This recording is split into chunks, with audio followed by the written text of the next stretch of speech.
Welcome to the Football Forecast, your ultimate guide to the NFL week ahead.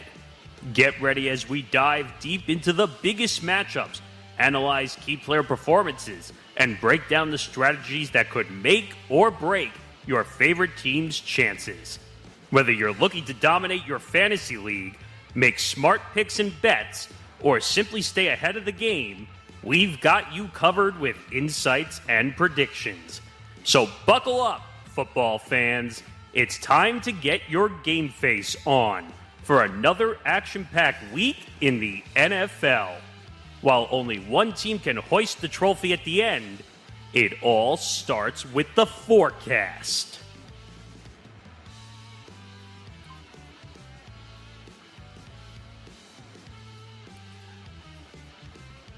Yes, and here we go for the Conference Championship edition of the Football Forecast here on the Empty the Bench Network.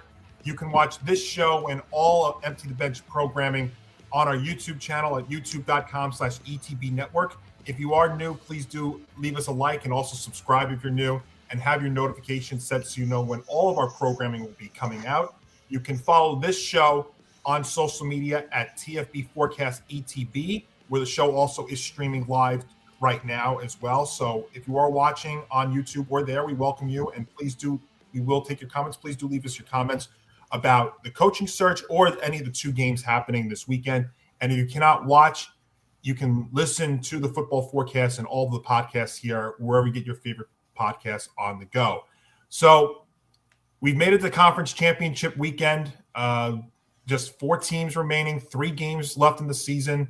2 teams will be in the Super Bowl and 1 champion still to be crowned. And it's weird this year because I feel like this is like the least hyped Conference Championship Sunday that we've had in quite some time. And I think part of the reason why is because the coaching carousel has taken over in a big way. Oh, absolutely. And absolutely. I think none more apparent, guys, than what we saw this week. The big story this week, not really the 2 games happening on Sunday, but it's the fact that Sean McDermott got fired by the Bills, and he is now the 10th coach that the Bills will now be the 10th team that will have a new head coach in the 2026 season. And then a big development that happened on Friday was a name being floated out there who did actually interview, and that is Phillip Rivers. Kind of came out of nowhere when you look at it, but let's spend some time talking about this because there's a lot of things to talk about with the Bills with what happened this week. Not only the way they lost to the Broncos in the divisional round, the fact that, Bo Nix suffers a season-ending ankle injury about 2 plays prior, but the way that the Bills lost, the controversial way they lost with the interception, was it really an interception? The 2 pass interference calls in late in the game. But Nick, we'll start with you. Obviously, there's a lot to take away from this, from the firing to the press conference from Pagula and others. So where do you want to start with this? There's so many places you could start with this. I think Pagula, the owner, was a little bit out of bounds on some of the comments. For him to say that the Broncos result was the reason that he was fired, why did Brandon Beane, the GM, get retained, and why did he get a promotion up the ladder to remain as the GM and to be the VP of personnel going forward? That makes no sense to me whatsoever. If you're going to fire the coach, you got to fire the GM and start fresh. Because usually what happens is when you bring in the GM then brings the coach. Unless you're Bill Belichick and you do everything on your own accord. But that's the problem here. Should McDermott have gotten fired? Yeah, I think it was time for him to go. It's been, 9 seasons, and he hasn't made a Super Bowl. When everyone said he was supposed to be this big, bad coach, and the Bills were supposed to be the best team in the conference every single year, and you got Josh Allen, who can do this, and you have a great running back. I think it was just time for a change.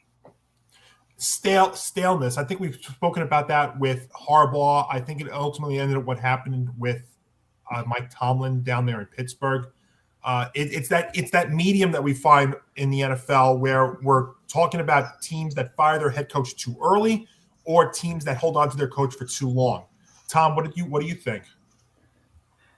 I mean, I'm not shocked that McDermott was getting talking about in a vacuum. just talking about it in a vacuum, I'm not surprised that he got fired. Only because that, as Nick and Johnny, you guys were saying, staleness, just constantly not being able to get over the hump.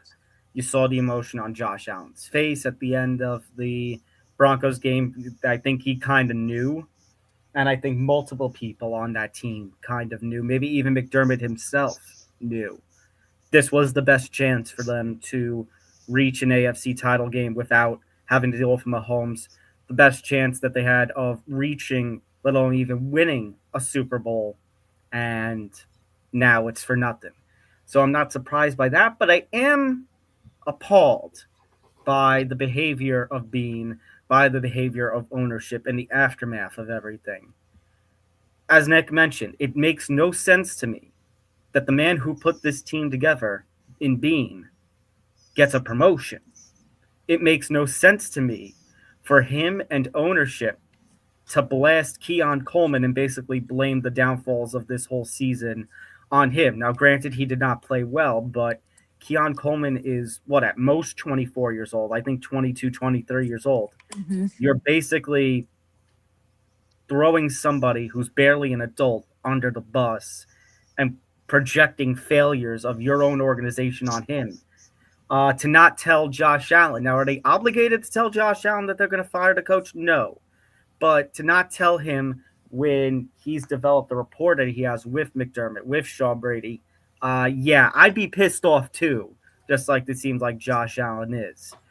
As far as Phillip Rivers, I mean, a little bit of a surprise because I thought they would want some sort of experienced head coach in there. I know Phillip Rivers has been a head coach now in high school, but that's a far cry from the NFL. I know he's played in the NFL for many years.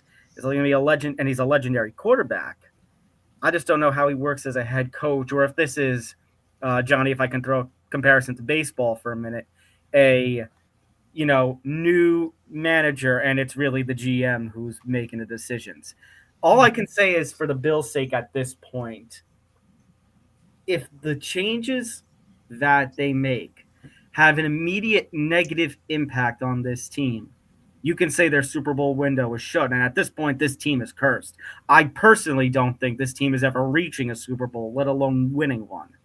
And if you continue to piss off Josh Allen more and more, I know he's got a big contract, but that's going to become a big albatross to deal with, especially if you're entering a rebuild period.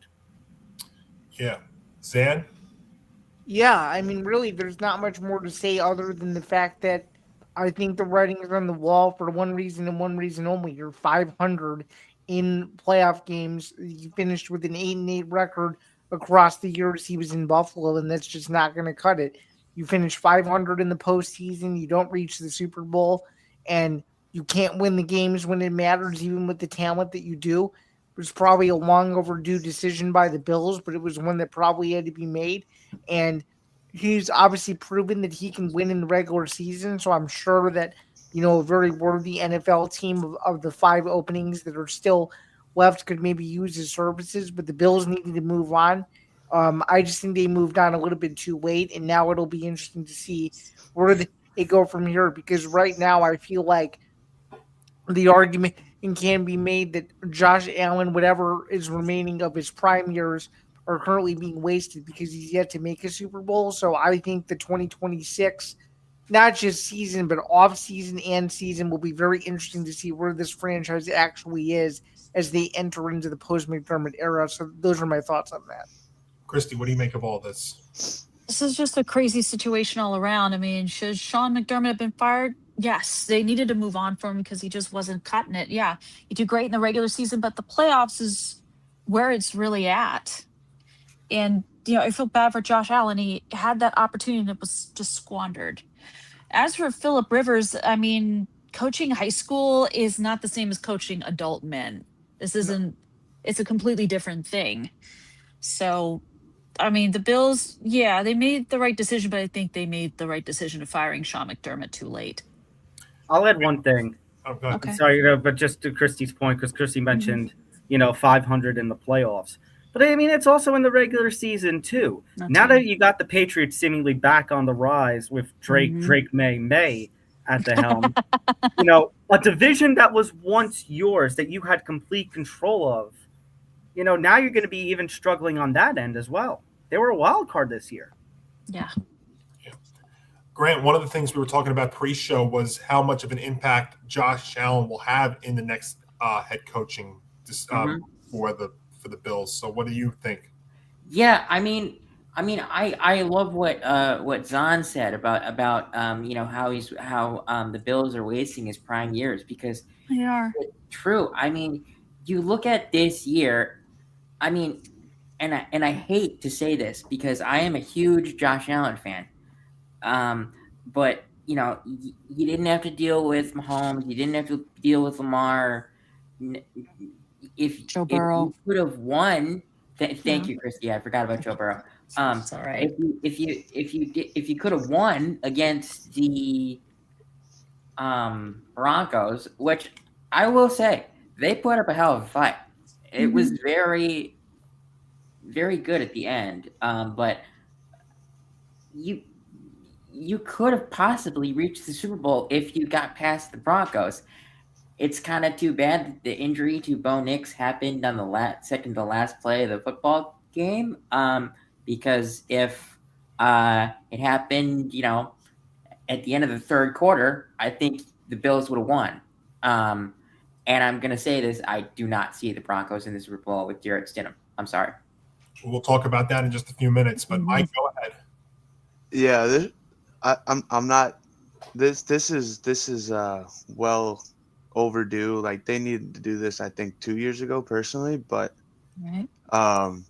I mean, yeah, like you guys all said, they're wasting. It's like wasting Josh Allen's career, because he could be arguably a top 5 quarterback in the league if he just won Super Bowls, or not in the league of all time. If he just won Super Bowls, and MVPs will come because he has one, so he could do it again.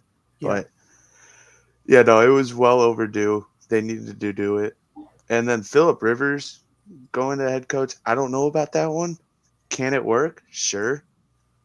Will it? Probably not, but that's all I really got. Yeah, so I'll start by saying this. Was I surprised that McDermott got fired? No. But the thing that kind of bothered me about it was the fact that the game last week, the divisional round, was more of a play on, when you look at the result, I think was more of a play or showed more about the GM than it did about McDermott.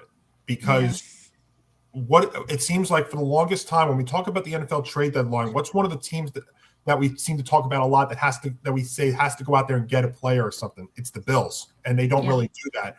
And when I looked at that team this year, and when I looked at them especially in the divisional round, all they really had was mainly Josh Allen. Now, they had James Cook on the running back side, and he was great. But Josh Allen really did not have any receivers to throw the ball to. I mean, his 2 best receivers really in that game were his 2 tight ends, Dawson Knox and Dalton Kincaid. Right. So that, I think, is a result. I think that's all more of a play on Bean. And then also the Bills defense, which was not good this year. I think this game also showed that the Bills defense was not any good. And say what you want about the interception, which is obviously a very debatable thing that happened. But the 2 pass interference penalties that the Bills defenders took late in that game were clearly pass interference. And I don't know why anybody's debating that. Those two plays, the defenders did not turn around and play the ball. That is exhibit 1A to me to pass interference. So I think that game was more, and a result was more about the GM not getting Allen receivers and not getting him defensive help in the worst way. When Allen really put this whole season on his back. I mean, let's be honest about the Bills. If Josh Allen isn't quarterbacking that team this year, the Bills are a 4-5 win team. I mean, that's I think ultimately what it is. If you had average quarterback play, that's a 4-5 win team. I'm sorry. Well, I was going to say one thing that I think they blew the roast when they did not trade for Jalen Waddle from Miami. I think if they get Jalen Waddle, I think we're still talking about them possibly. Not going to say definitely, because that's a fallacy of a predetermined outcome. But if they have Jalen Waddle and he has another weapon to spread the field, they might still be playing right now in the playoffs. I agree with that. I think the problem – I'm sorry, Christy, I'll let you go ahead. But I think the problem with that is I just don't think – there's two things. Number one, I don't see the Dolphins trading him in division, number one. And number two, I think the asking price for Waddle was through the roof. Oh, it was insane. It was they were asking for 2 first-round picks for Jalen Waddle, which is outrageous. Not worth that. But at the same time, and I think Bean said it in the press conference, is like, we were saying we needed more help. We need more. Well, you're the GM. Why didn't you go get more help if that was the case? Exactly. Christy, what did you want to say? Go ahead. I wanted to say that Josh Allen has not had that dependable big play wide receiver since Stephon Diggs, and the Bills have not bothered looking for anybody to even so much as step in and be that type of receiver, because there really isn't one out there that can do what Stephon Diggs could do. Tom, go ahead. Here's my question. So now, what direction are the Buffalo Bills going to go in? Do they still want to be a competitive team? Because if not, you guys are all talking about how, hey, this could be a 4 to 5 win team. And you know what? That's great. But when you've got a talented quarterback, like, you can't have it both ways. You can't have this talented quarterback in Josh Allen, but also expect to be a 4 to 5 win team in order to get a high draft pick. It all depends on who the head coach is that they choose, because that's going to determine how this team goes. If you bring Dable in, you're going to have to change your thought processing with Josh Allen. If you bring in McDaniel, that's a whole different thought process. So it all depends on who you bring in as the head coach. I think McDaniel should get a chance. Do I think he's actually going to get that job? No. But I think they might go to Daboll to satisfy Josh. Probably. That's a possibility. And remember, because this happened, the Bills did this so late, they're behind the 8 ball in all these interviews with all the other big guys, too. Oh yeah. And by NFL rule, they now can't interview until the playoffs are over. Exactly. Yeah. So that's why they're really behind the 8 ball in all this. And I mean, you can, now the argument also came up about Stefanski and Harbaugh about, well, now they missed the boat on the Buffalo Bills. But I mean, that's not anybody's fault. It's no one's fault but the Bills. Yeah. True.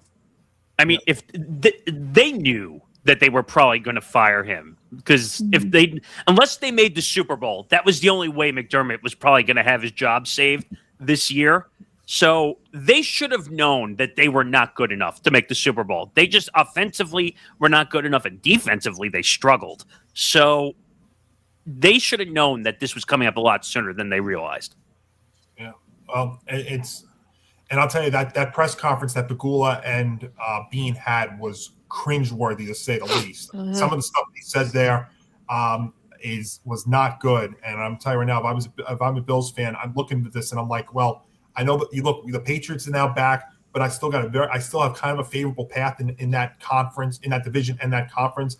And I'm starting to really wonder now, do they have the right guys to go out there? Because this team, it's not like they're one player away. I mean, this team needs some receiver help, which is why there's already been reports about them maybe going after like an A.J. Brown from the Eagles.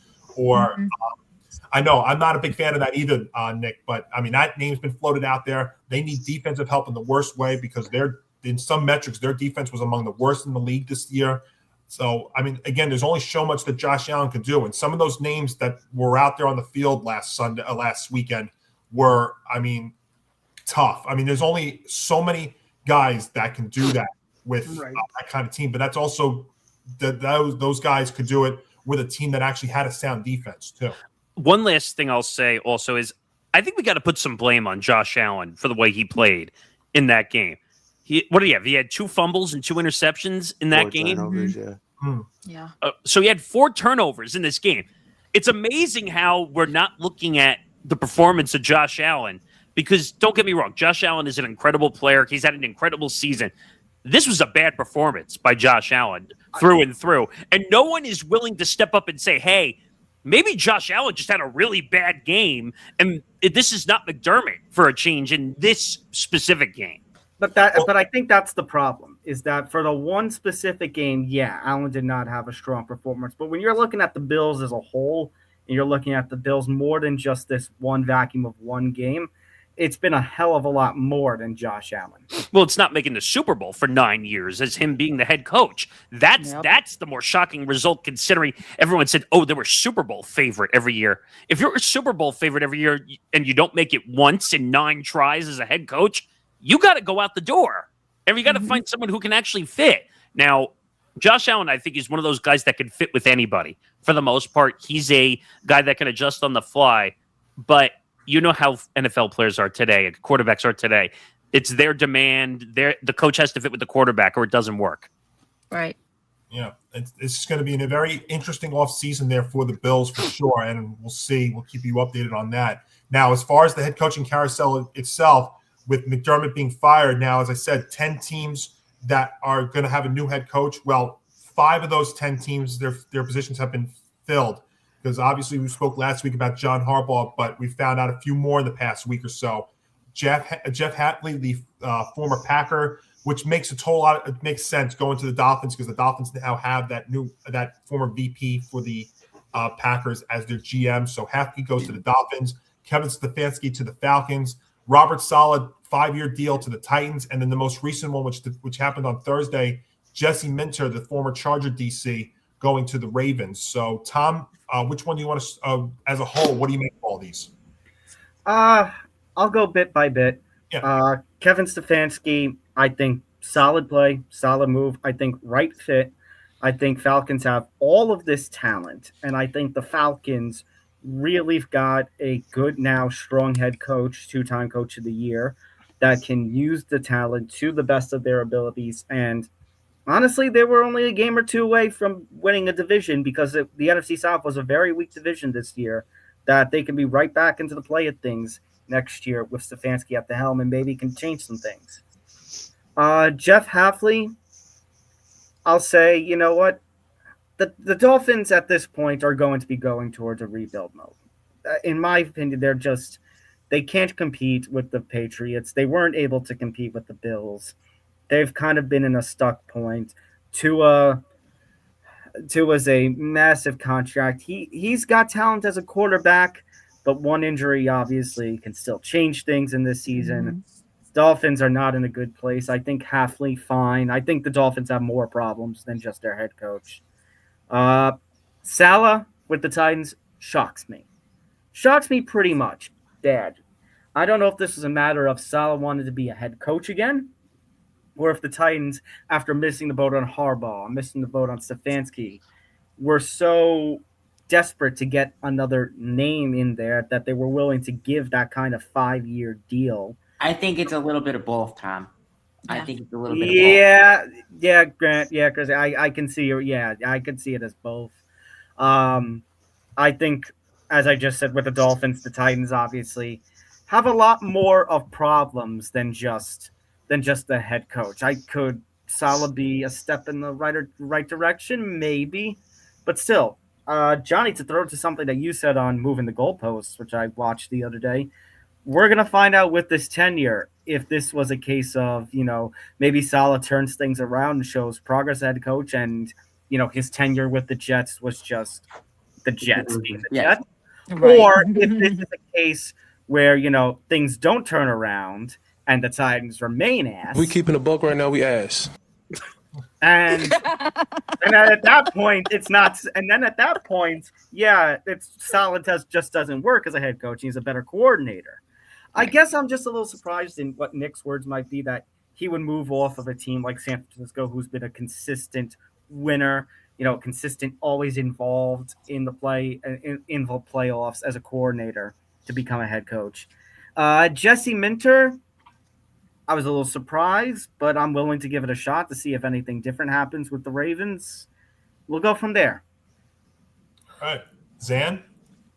Yeah, I mean, the one I'm just going to talk about one so I can let everybody else go too. The one that surprised me the most is Robert Saleh. I didn't think he'd leave San Francisco for at least a considerable period, and now he has to come in and he has to clean up the mess that is the Titans. It's going to take him multiple years to do so. It may even take him 3 to 4 years, to be quite honest, because the roster reconstruction is just going to be a lot. And then I think all of these other coaching hires are total wild cards. You don't really know what you're going to get. especially Stefanski. Just given how his Browns tenure ended, I'm curious to see just overall how the Falcons are either going to embrace him or not. And then I think the rest of these hires truly, especially the halfway one in Miami, I think a lot of these names are a work in progress, and I'm interested to see what the second half of this carousel looks like as we stare down the barrel with the offseason, because I think it's going to be very interesting. So, absolutely, Christy. Definitely the Salah hire for the Titans is surprising to me because I was like, there's no way he's a better defensive coordinator than coach. I guess he wants to give it another shot. Stefanski, yeah, I hope he does well with the Falcons. As for everyone else, I'm gonna have to get myself familiar with the Dolphins and Ravens new coaches because I kind of don't know who they are. So, Grant, what do you make of all this? So I'm actually going to do what Tom did. I'm going to go over all of these because I like to talk about coaches, but I'll make it fast. So halfway, and to be honest with you, I actually kind of did predict. So I predicted three of the five that have been hired. I predicted that Harbaugh would go to the Giants. The Falcons would get Stefanski. I didn't predict Halfley, but I had a hunch Halfley would go there. But anyway, that's besides the point. But Halfley makes sense with his ties to the GM. I do like Stefanski as the Falcons head coach because he was the OC for the Vikings when Kirk had his best years. Mm-hmm. Robert Saleh definitely was a questionable one for me, but like Tom said about them missing out on Harbaugh, Stefanski, and Halfley, I think that was their best choice, and that's what they went with. Minter, I am very interested to see how he builds his staff because he doesn't have a lot of NFL experience, so I'm very interested to see how he can surround himself because a head coach is only as good as his staff. I'm sorry, but I think it'll work. Honestly. Okay, Mike? Yeah, I'm going to do what Zan did, and I'm just going to go off of one because sure. I really only know Stefanski. And I know Saleh, but Saleh, he was a Jet. He's better DC, like you guys were saying. So, but Stefanski's, I have a feeling that one's going to surprise a lot of people, and I have a feeling he's going to do very good in that weak division for some reason, just because of his ties with Kirk. Kirk will start the start of the year, maybe the whole year. He might start most of the year. Yeah, depending on Penix. So I have a feeling that one's going to work out at least the first year, maybe the second year too. But I don't know how that's going to go. And then Saleh, I thought that was going to be Matt Nagy personally, but I think so did Grant. Yeah, that was who I would have predicted. I'm sorry. Yeah, if I did get a third. Yeah. Yeah, okay. But that's all I got. All right, Nick, go ahead. The Dolphins won, like Tom said. It's a tough situation. It's a rebuild. I have no idea what to expect. That one might take 2 or 3 years by itself, trying to figure out, because they got to figure out what to do with Tua and the obscene amount of dead cap money. They got to figure out what to do right now. So I'm going to put that one aside until we see what happens with Tua. So I can't really make a call on Hartley until until we know what's going on with Tua. The Stefanski thing, I've said a few times already across some shows, I don't understand the move. I personally don't understand the move because everyone is giving Stefanski all this credit for being 2-time head coach of the year. Okay, that's like being MVP in baseball and not having a World Series to show for it. And I have to say, two-time head coach as the Browns head coach is pretty impressive. I'm sorry. Yes. No, it is. But at the same time, you could win any player or coaching award 1,000,000 times. But if you have no playoffs or wins or a Super Bowl or something to show for it, does it really matter if you were 2-time head coach of the year? I mean, I get that, Nick. Sorry to interject. I get that, Yeah. but in Grant's defense, like he said, it was with the Browns who. No. I'm not. He had a good tenure, obviously, because he won. Right. He was And, two-time. and they do have that, and they do have one playoff win under the belt. That massive. Oh right, win they had over Pittsburgh in the COVID time. Right, Oh, but that's I'm just huge. saying, like, there's no major playoff run. Is more what I'm getting at. Like, you would think as a two-time head coach of the year, you made a huge run. The Browns made a huge run. That didn't happen. The Saleh one, I'm a little closer to that than most because he was the head coach of the Jets. Am I happy for him? Yeah, he had a really great year with the Niners as a DC. Should he have left the Niners? Hell no. He should not have left the Niners. He should have stayed where he was. Are the Niners a little bit in flux right now because of all the injuries? Yeah, but they're one or two moves away from being a competitive team again. And if George Kittle, now this is a big if George Kittle could come back and be healthy, they'll be fine and they'll be competing again next year. But Saleh now has to go, like Zan said, has to go pick up the pieces in Tennessee and figure out how the hell am I going to shape this roster. Cam Ward is going to be a great quarterback, but a quarterback doesn't make a full team. And that's the whole problem. Nope. So, 100% right. So it might take Saleh's 5-year contract to fix this whole team. The way this goes. It's possible. I think that is a complete possibility. The Titans, I mean, Cam literally said it best. Cam Ward literally said it best. Go ahead and play the clip, man. Oh, I wasn't ready for it. I'm sorry. If we keeping the buck right now, we ass. Yeah, I mean, they have no one on offense. They have no one on defense. Well, besides Jeffrey Simmons. Right. So, and then the last thing I'll say is, am I happy for Jesse Minter? Yeah, I think he deserves a chance to be a head coach. He's been around for quite a long time as a coordinator. You're going into a little bit of a volatile situation currently. Well, actually, he has been with the Ravens before. So right. That probably does help. But it's a little bit of a volatile situation. Harbaugh was there for 18 seasons and had an incredible run. But it was time. But it was time for a change. And the Lamar situation is a problem right now, currently, because he still doesn't look healthy. He's not running out of the pocket. They got to figure that out. But otherwise, I think for the most part, these moves functionally make sense. Yeah. So actually, let me start with Minter. I'll do this in reverse to wrap this up. I think Minter, he's only 42 years old. So my feeling is I think the Ravens are trying to find a way maybe to have some longevity. Like if you've seen them with stability with them, they've only had, 4 head coaches. Yeah, just like them and the Steelers like to have longevity, stability, and Minter's only 42, which is actually still older than Sean McVay, which is wild. Right.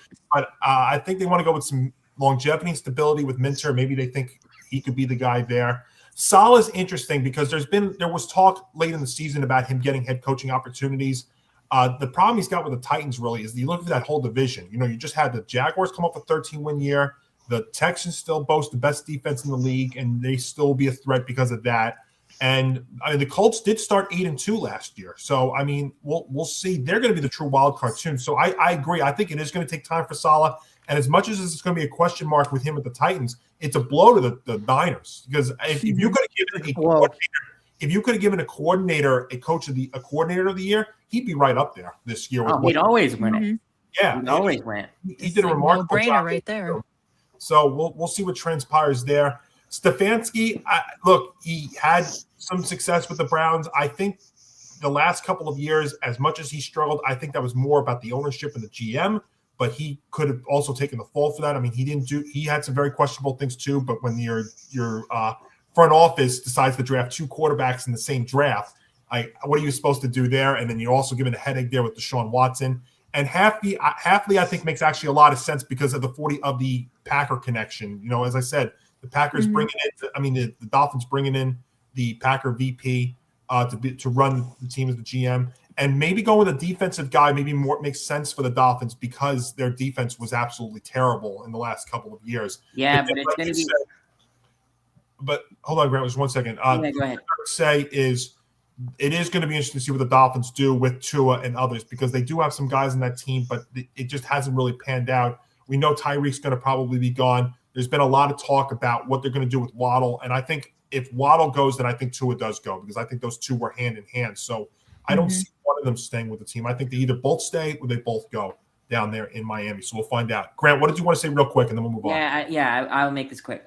But with Hafley being a defensive-minded coach, he's probably going to be calling plays on defense. And it is important to note that we don't know what's going to go on with Tua, and I do imagine that he is gone. So it's going to be very important to see what they do at quarterback and what they do at offensive coordinator, because when you don't have an offensive-minded head coach, your play caller isn't always that great. The relationship between the offensive coordinator and quarterback means a lot more. Yeah, we haven't even talking about the whole coordinator situation. There's a bunch of those that have been flipping around. Oh, yeah. Too. So it's going to be quite the offseason in terms of that regard. But we will definitely find out and keep you updated. But as much as we talk about the carousel, guys, we still have the NFL playoffs going on. I mean, we're in the it is conference championship Sunday coming up, which, like I said at the start of the show, I don't know if it's just me, but this feels like the least hyped conference championship round that we've had. I completely agree. I think it's because a lot of the big teams that we expect are just not there. It's been that kind of year. But you know what, though? Let's have a Sunday and let's see what we can do. Let me talk about the playoff standings that we've got right now. So Grant and Michael are 7-3 so far in the postseason for 22 points. Tom is 6-4 for 20 points. Christy and Zan also are 6-4. They have 16. Ben is 5-5 for 16 points. Nick Morganson is 6-4 for 14. I'm at 4-6 for 10. And Nick D is 3-7 for 6. So only 2 games this weekend. There will be no locks, so just straight picks, either the spread or the total. So let's see if we can do this. We'll give you an extended breakdown and preview of both of these games. So you guys ready? Let's go. All right, here we go for the conference championship round in the NFL. And Zan, we'll start with you first. It is, in fact, a Jim Nance, Tony Romo, Tracy Wolfson, Evan Washburn special on CBS to start things out. As we head out to Empower Field at Mile High, we have Drake May and the 2-seeded Patriots taking on the Denver Broncos, the number 1-seeded Broncos. And yes, it is going to be Jarett Stidham starting for Sean Payton's Broncos. And it is the Patriots who are 4.5-point favorites, and the over-under is 42.5. Yeah, so if you would have told me a week ago or even a week and a half ago that my pre-playoff Super Bowl prediction would still be alive, I don't know if I would believe it, but that's where we're at. So just to get this quickly out of the way, I like New England minus 4.5. I think Jarett Stidham being in there at quarterback as opposed to Bo Nix is, to me, a bit of a too of a high pressure situation. And I just think when New England is playing well, especially defensively, they seem to find a way to close out games. And I just feel like Drake May has been destined for the Super Bowl since about mid-season. And, of course, Denver's a great story. They've won a lot of close games, and they've been really exciting. But when you're asking a backup quarterback to essentially take his team to the Super Bowl, I don't really love those chances. So with that said, give me New England to cover and advance to Super Bowl 60 in Santa Clara. Christy? I mean, if Bo Nix hadn't injured his ankle, I would have been picking the Broncos in this one, but I just feel like the Broncos' luck is going to run out. I'm going to go Patriots negative 4.5. Grant? Yeah, I'm also going to pick the Patriots, and I'm just going to say this: if we could have done locks, I probably would have locked that in, because when a backup plays, the offense just doesn't work out. And yes, Jarett Stidham did win his first career start as a starter, 10 years ago or whenever it was, but I think that was just luck. And Drake May has just played like an MVP. And I honestly think that the Super Bowl is going to be the 2 quarterbacks that are in race for the MVP. So. Okay, so you're going to take the money? Yeah. All right. Yeah. Clearly, the Broncos are going uphill at the most important position at QB. But I'm going to try and see. I'm trying to think how much overall, though, does that affect this game in terms of how much does it impact it? I mean, clearly the public is thinking so because the Broncos getting 4.5 points. They're the largest home underdog on Championship Sunday since 1970.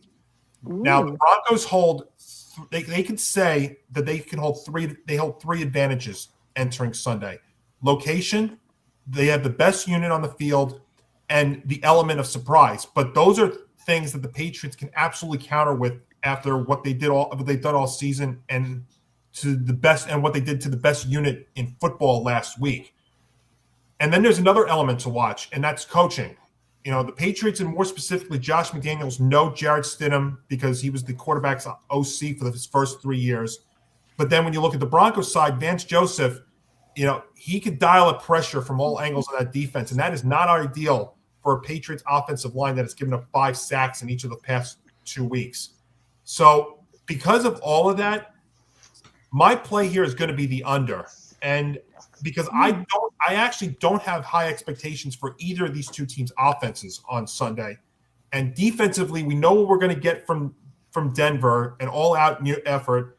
And I also think that the Patriots defense, which was maybe the biggest surprise in the game last Sunday against the Texans, I think they're going to make Jarett Stidham's day even tougher. So my play is going to be the under. Mike? Oh, yeah. I would honestly, I'm going to pick the Patriots at -4.5 here. I would have picked them anyways, even if Bo Nix was playing, just because I think this Patriots team is going to the Super Bowl and probably going to win the Super Bowl. And we're going to have another dynasty of the Patriots again, which is going to suck, but that's what's going to happen. Right. But the Broncos do have a good defense. I'm not putting anything aside there. Their defense has been fine. They forced 4 turnovers on Josh Allen, so that says something. But, yeah, no, I think Patriots win this I think they win by a touchdown. I think it's going to probably come in the last second like most playoffs games do. But I do think they win by more than 4.5, so I'm taking the Patriots here. Nick? So I'm going back and forth on this. It was either the Patriots going to win or I'm going to take a number. So I think I've come to the conclusion in my head that I need to stay away from the spread number because I don't know what to – like, even though May has had an incredible season, he's not going to win the MVP. That's going to go to Stafford. We've debated that already. But I'm concerned that maybe some of the Patriot offensive luck might run out, possibly against a good Broncos defense. Slightly, and I think they're a great defense. By the way, people are giving Stidham a lot of crap. He's got experience, and he's been around, so he's not a rookie going out there. Yeah, but he doesn't have a lot of starter experience. Okay, but he's definitely been in games. Also, you have to. I think a factor we're not taking into play is how about Sean Payton with all the experience as a head coach? Okay. I think that's another thing that we're not. That is more fair. That is more fair. That we're not factoring. Also. You have Sutton, you have Ingram, you have plenty of weapons. I think Dobbins is coming back. He's healthy for this game. I think so. There's a lot. I thought I read somewhere. No, it was on the fence. They were trying to figure out if he was going to play the game. He's out. Oh, he's out. Okay, but I still think having Sutton and Ingram, and they have plenty of weapons that he could throw the ball to, and Peyton could draw up some schemes, and he's got more experience than anybody when it comes to being in the playoffs. They also have one of the best offensive lines in the NFL this year. They've allowed the least amount of sacks so far this regular season. So originally I was going to take the Pats. I'm actually going to take under. I'm going to go with you, Johnny. I'm going to take the under because I think the Pats will win, but I don't think there's going to be a lot of points scored because I think Denver's defense is going to come into play in this scenario. So they'll win, but I think it's going to be under. Tom, what about you? And I'm going to join my fellow longtime ETB minds and Johnny and Nick, and I am also going to take the under on this one. I think this is going to be a very defensive game. You know, even if Bo Nix was playing in this game, I still think this was going to be a very defensive-minded game. You look at how the Pats were. Now, don't want to take anything from Drake May because, yeah, Drake May and Matt Stafford both have their own arguments for being NFL MVP.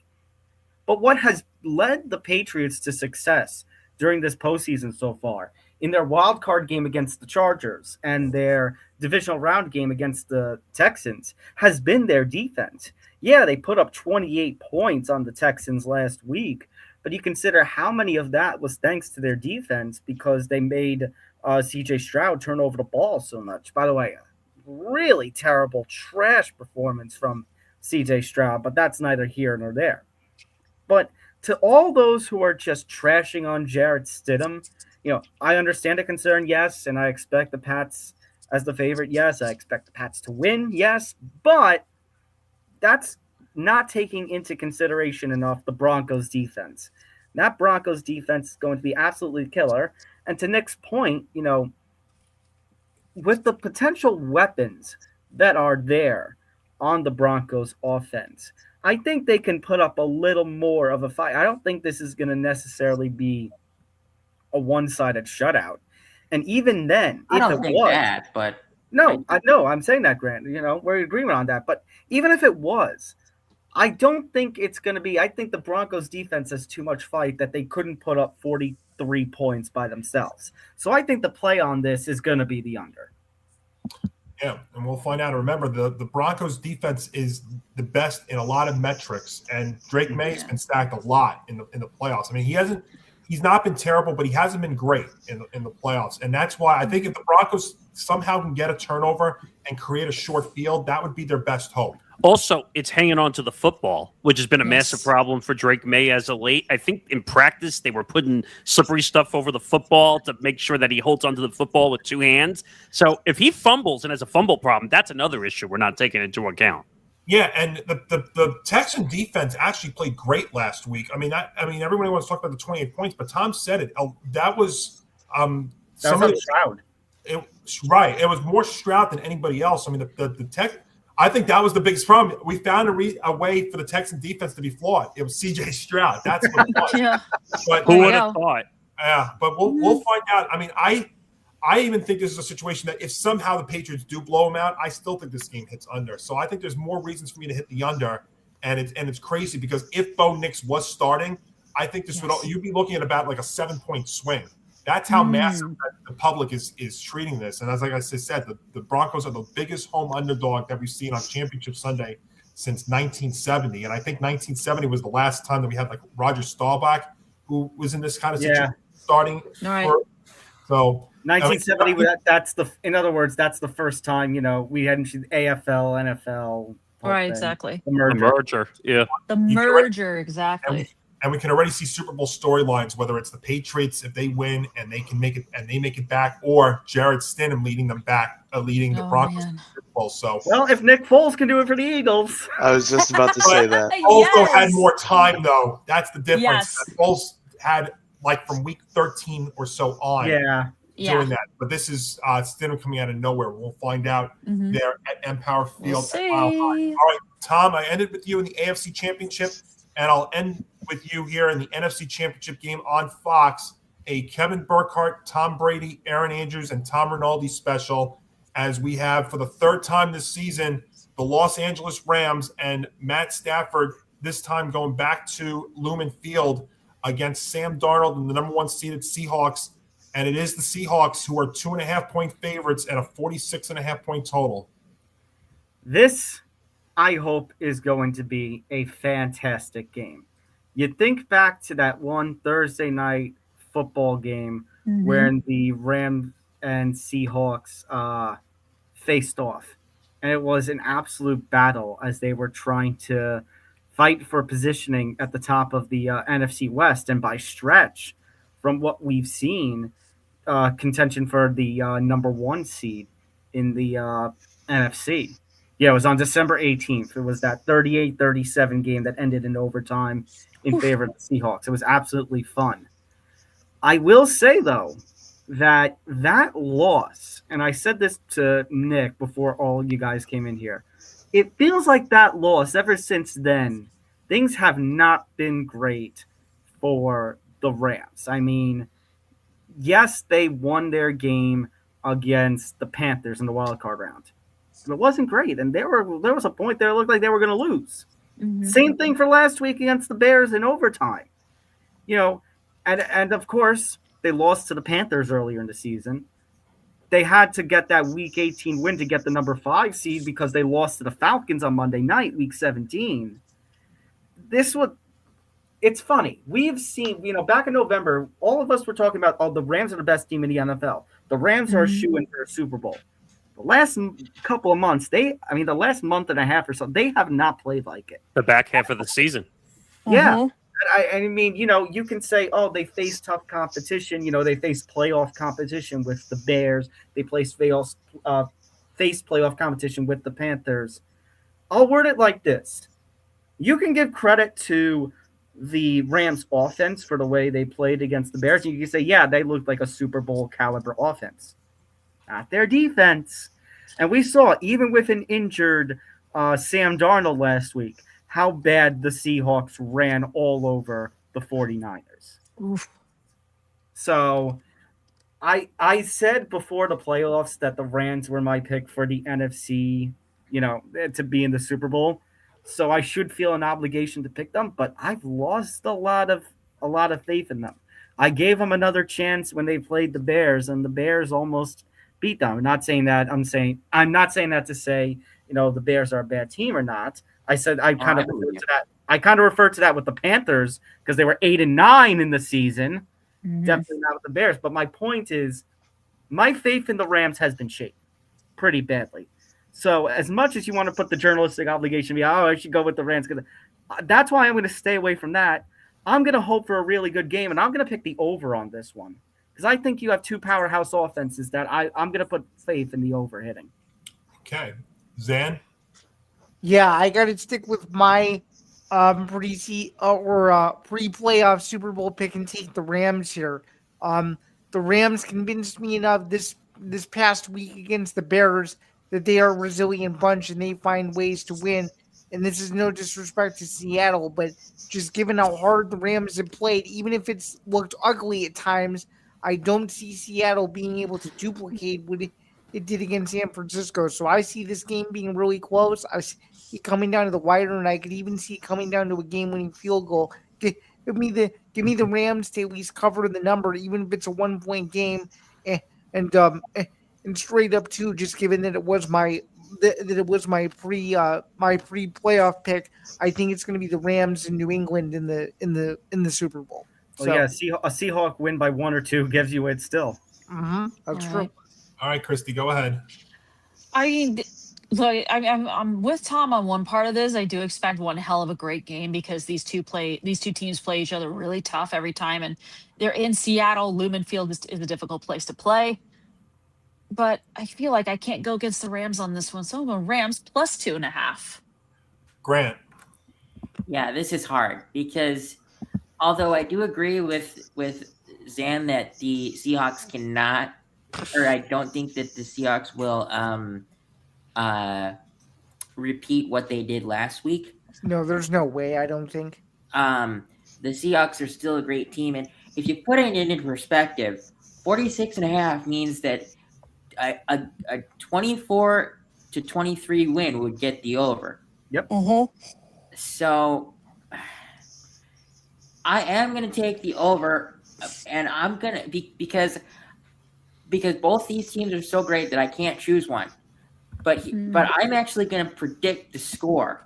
I'm going to take my shot at predicting the score. Okay. Oh, here we go. I want to hear this.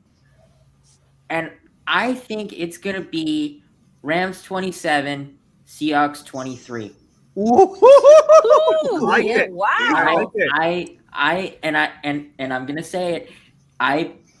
If it's the Rams and the Patriots in the Super Bowl, it is the Super Bowl matchup of the two MVP favorites. Yeah. Yes. And if I can just chime in quickly before you go, Johnny, just because of Grant said and what Chrissy said before, I'm not saying that I don't expect the Rams to win this game. They were my pick, like I said, for the conference at the start of the playoffs. My whole point was I feel safer taking the over/under than I do picking on the line on this game. Fair. Because of the Rams' defensive struggles. Also, I feel like during Super Bowl when we make our predictions, I think we should all give a final score. That should be the tiebreaker. I agree. Yeah, for the game in 2 weeks, absolutely we can do that. So I will tell you this, Tom and Grant, I agreed with pretty much everything you said except the play. Because I'm going to go under. I am going to go under. That is going to be my official play, and I'll tell you why. Because I'm going to try and see if I can get a duplicate of what I had last week. The Seahawks, the best unit on the field is the Seahawk defense. Now, And if you looked at the Rams last week, the Rams still only gave up 17 points, and I think that their defense will come to play. I also think this is a situation where we might see, and I'm very curious to see what happens with the Seahawks here because they've got a red-hot Kenneth Walker, and I think maybe he'll eat up some clock, and he's going to have to now with Charbonnet. Charbonnet now out, yeah. Yeah, but remember, Walker's on a heater right now, and I think if you're the Seahawks, I think you've got to ride that because even though Darnold is cleared to go, they're going to be without a couple of I think they're down 2 offensive linemen possibly. I know Cross is in there on Sunday, but I think you go with the success right now, and I think that's Walker, and I think he'll eat up some clock. I think the Rams will also. I think they'll play well and keep this very, very close too. But I think this is a spot where actually both teams' defenses do come into play in this one, and they do play well. And I think on offense, I think we do see some long, sustaining drives, and I think that's just a recipe that this game just misses hitting that over 46.5. So I think it will be a slight under. I'll give you a couple of quick stats before we get out of here. The number 1 scoring offense is 0-4 against the number 1 scoring defense in the conference championship or later since 1990. And then here's another one. The passing yards leader, and that is Stafford this year, 0-6 in the playoffs against the number 1 scoring defense in the last 50 years. So we're going to need if the Rams are going to do this, they're going to need 2 trends to do it.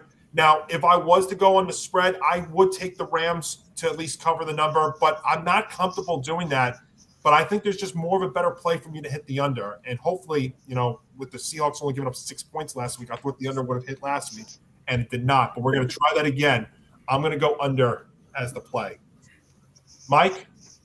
Yeah. The last 2 times these teams have played, it has come down to, I think the first time was 19-17, and then it was 36-37, or 37-36.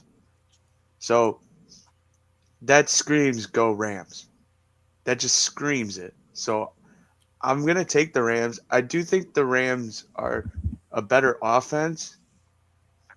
The Seahawks defense is way better, but I do think that offense could find their holes. I mean, I know the Bears defense isn't the greatest, but Stafford did complete some third downs, which really pissed me off, but I'm not going to go into that.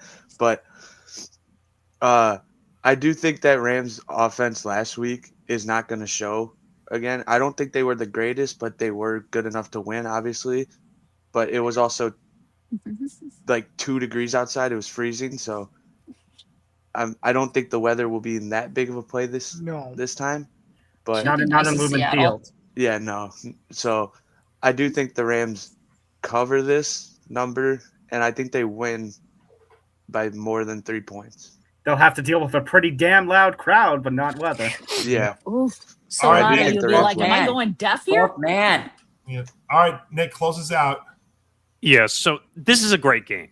No one's debating that. Okay, I'm staying away from the total because I like Michael just said. I have no idea where this game is going to go. Is it going to be a low-scoring game? Is it going to be a high-scoring game? So I'm not even going to touch the total because I think that's reaching into Pandora's box and getting bit by a shark. So I'm just gonna leave that one alone. I think we got to give Seattle some credit. I think they played very well. Sam Darnold's been hurt. I know that's a massive fact that's been going on. Still had a decent game, even with the oblique injury. The Charbonnet injury is big. Don't get me wrong. That's a huge injury. Is he playing or is he not playing? He's out, right? He's So out. he's done. He's Oh, done. he's He's done. out. Oh, right. Yeah, you're right. Yeah. But I look on the other side. Emmanuel Forbes was a huge injury. And I know he's in full participation, but I don't think he's fully healthy still. And that's a major injury on the Rams side of the ball. And going into Lumen Field is one of the toughest places to go into and play on the road. People don't realize that. Like they call it what the 12th man for a reason. I mean, Man. Oh yeah, it's It- the 12th Man. it's They one of the trigger loud, earthquakes. yeah, it's one of the loudest venues to go in and play.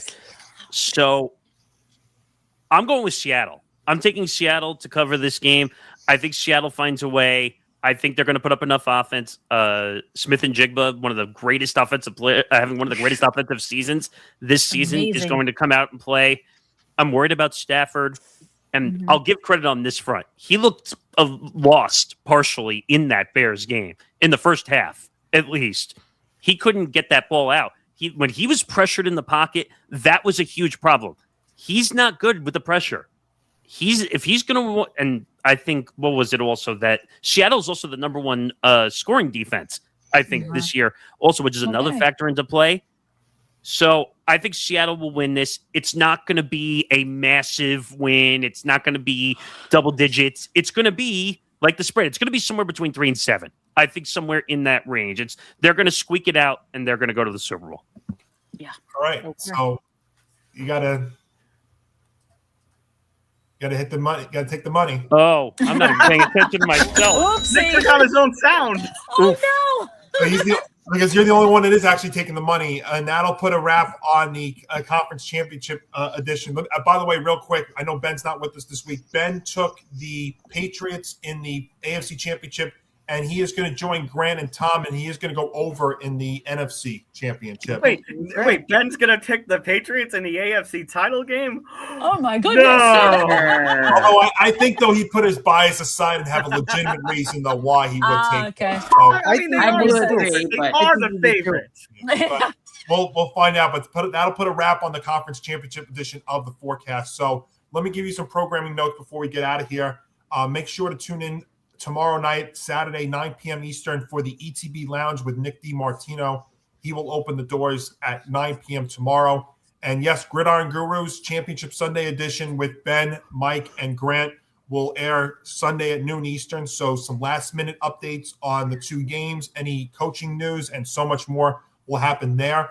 And then we will be back. Now, normally our Super Bowl show is usually the one live show that we do every year, but we've been doing it through the postseason, and we'll probably be doing it next year too. But the Super Bowl 60 edition of the forecast, make a note of this. It's usually been on a Saturday in years past. We're going to keep it to our regular Friday 6 p.m. slot just to keep it fair, and it also works with all of our schedules. So we will go. We'll get you ready. We'll see if we have any coaching news, any other news that breaks, but obviously go in depth, full scale for Super Bowl 60 with obviously the game preview and yes, prop bets and whatever else. So yes, And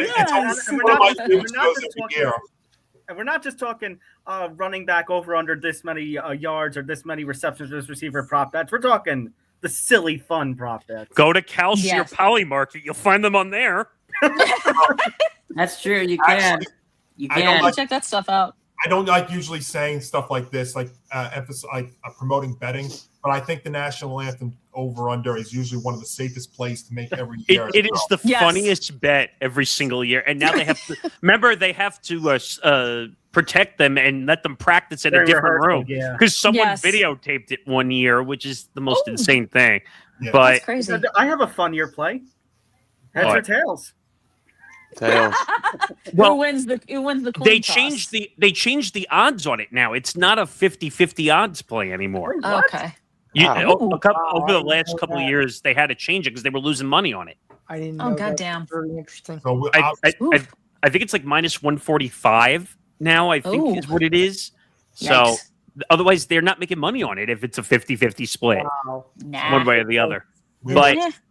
So that'll be in 2 weeks. We will not have a show next week, so just keep that in mind. So it's your one bye week. It's your one bye week. All of our regular shows will be on next week, but obviously we will take a week off from doing this show and come back for the big show, Super Bowl 60 on February the 6th, and one final show after that, which will be the post-mortem edition to put a wrap on the season. So every single year. Post-mortem show. Yes, we'll see what happens, guys. Enjoy all, and so we'll see obviously coaching news and the big 2 games on Sunday, right, Nick? Yeah. Also, make sure you follow us on the platforms, youtube.com/ETB Network, where we've been live for all these shows. And I think we might do this next season because this actually is working out better for this show to do a live show. And by the way, 170 people watching right now currently. Thank you, everybody. So also follow us, TFB Forecast, ETB, across all social media platforms, Twitter, Instagram, TikTok, where we post all the clips. You probably won't get any clips this week because there's only 2 games. So if you want to watch everything, it's in the show. So it'll be ready for live and replay right after we get off here. And obviously we're not doing podcast form because we're live right now, but during the regular season, you can watch the show wherever you get your podcasts as well. So Yep. So we'll see what happens, guys. Enjoy it, and it should be a great championship Sunday. Enjoy it all. A lot of storylines going in, that we'll be talking about, obviously, in the weeks ahead. So enjoy it all, and also to everybody who's watching here throughout the country, stay safe this weekend. I know there's a crazy winter storm that's going through about 35 states. Please do. I ain't going nowhere. I ain't going nowhere. Don't get dumped on with snow. No, please don't. I'm praying that they move class online on Monday because it's going to be frigid all week. Oh, wow. I know New York's getting like a crazy amount of snow. We were supposed to get some ice where I am. I think it's going to be just west of us, but still be safe and enjoy the games this weekend. So for everybody here at the ETB Network, I'm Johnny Montalbano. Enjoy Championship Sunday, everybody. We'll see you on all of our shows, and then we'll be back here for the big Super Bowl 60 edition of the Forecast in 2 weeks. Good night. Good night.